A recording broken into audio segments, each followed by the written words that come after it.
Now, you wrote, was it a year ago, 2 years ago? You had a fantastic piece on the map saga, the Aubrey McClendon.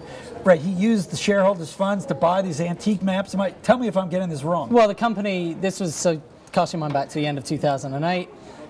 And Aubrey McClendon was somewhat in over his head. He had to liquidate most of his positions. He's the chairman and CEO of Chesapeake. And co-founder. And he had to meet a margin call. He had to sell off most of his stock. And at the same time, or a few months later, the board, you know, in the middle of the worst financial crisis, certainly in this company's history, decided it would be a good use of $12 million to buy his antique map collection. Oh, so they bought the maps back from him, in effect giving him capital. Right, they bought it from him. Now, what actually happened with that was that there was a shareholder lawsuit, and just recently the company had to sell them back to the company, give them back the money. Yeah. Now, what's the latest part of the Aubrey McClendon saga now? So this was a report. It was actually it was in one of the regional newspapers about a month ago, but then Reuters broke this story yesterday, saying that he has run up a debt of $1.1 billion to fund his costs of participating in this rather unusual scheme whereby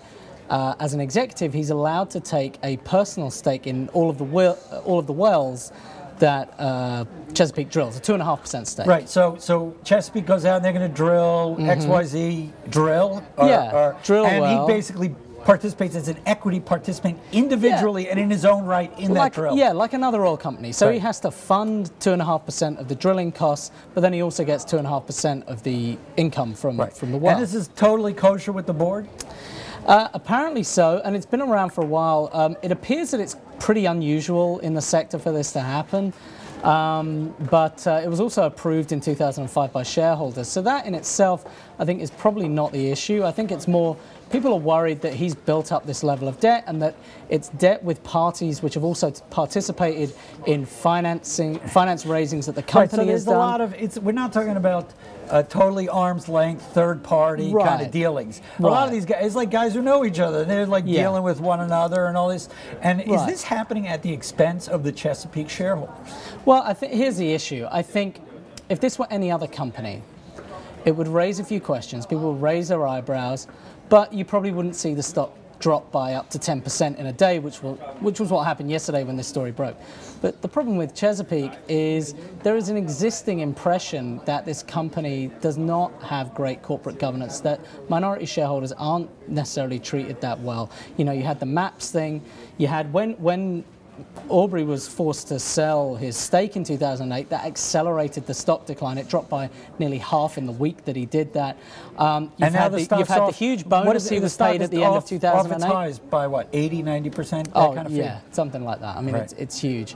Now, obviously, they're being weighed down by natural gas prices, but the move yesterday tells you that investors are nervous when this kind of thing surfaces. They tend to sell because they think maybe, you know, governance and controls at this company are not what they should be. Aubrey McClendon, you know, I talked yesterday with Alan Murray about the difference between founder CEOs and kind of regular way corporate CEOs. McClendon is kind of somewhere between the two because while he was a founder CEO, he only owns about 1% of the company now. That's right. I mean, when he had to sell his stake at the end of 2008, I think he owned somewhere in the region of 5 to 6% before that. He sold off 94% of that stake.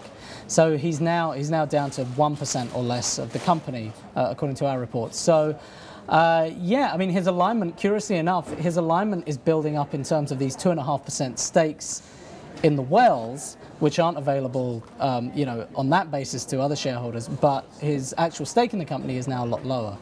Will they get rid of Aubrey McClendon? I doubt it. I mean, you know, you've seen this track record of earlier and still earlier nothing. problems. Still nothing, and you know, he's still the co-founder. I think it's still very much his personality, his strength of personality that drives the place. And the maps. And the maps, obviously. I mean, who'd want to give those up?